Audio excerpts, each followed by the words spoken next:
જય શ્રી કૃષ્ણ મિત્રો, નિત્ય સત્સંગમાં આપ સૌનું સ્વાગત છે।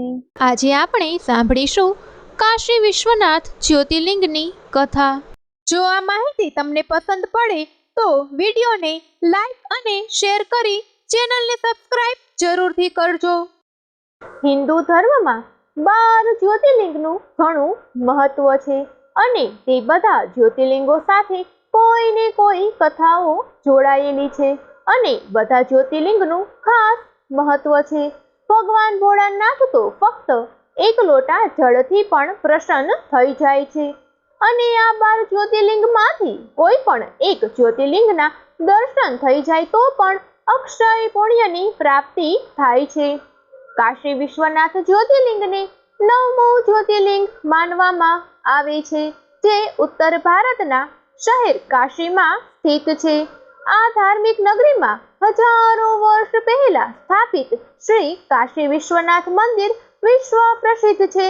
હિન્દુ ધર્મમાં સૌથી વધુ મહત્વ ધરાવતા આ મંદિર વિશે ઘણી માન્યતાઓ છે। એવું માનવામાં આવે છે કે અહીં શિવજીનું ત્રિશૂળ બિરાજમાન છે। ભગવાન શિવે આ જ્યોતિર્લિંગને પોતાના નિવાસ સ્થાનમાંથી પ્રકાશિત કર્યું હતું।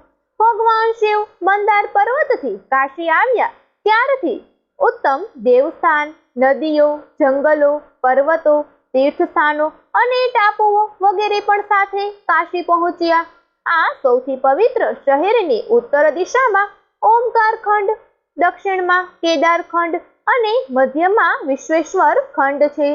આ વિભાગમાં પ્રખ્યાત વિશ્વનાથ જ્યોતિર્લિંગ આવેલું છે।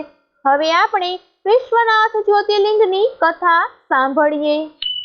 એક પૌરાણિક કથા અનુસાર પાર્વતીજી સાથે લગ્ન કર્યા પછી ભગવાન શંકર કૈલાસ પર્વત પર રહેતા હતા, પરંતુ પાર્વતીજીને ત્યાં પિતાના ઘરે લગ્ન જીવન વિતાવવું પસંદ ન હતું।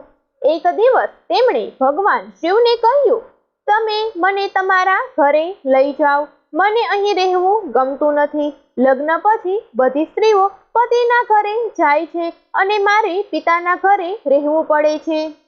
ભગવાન શિવે માતા પાર્વતીની વાત સ્વીકારી લીધી। માતા પાર્વતી સાથે તેઓ તેમના પવિત્ર શહેર કાશી આવ્યા। અહીં આવીને તેમની સ્થાપના વિશ્વનાથ જ્યોતિર્લિંગના રૂપમાં થઈ હતી। આ જ્યોતિર્લિંગની પૂજા કરવાથી માણસને તમામ પાપોમાંથી મુક્તિ મળે છે। ભગવાન શંકર દરરોજ શ્રી વિશ્વનાથની મુલાકાત લેનાર ભક્તોના યોગક્ષેમનો તમામ બોજ પોતાના પર લઈ લે છે। આવો ભક્ત શિવજીના પરમધામનો અધિકારી બને છે।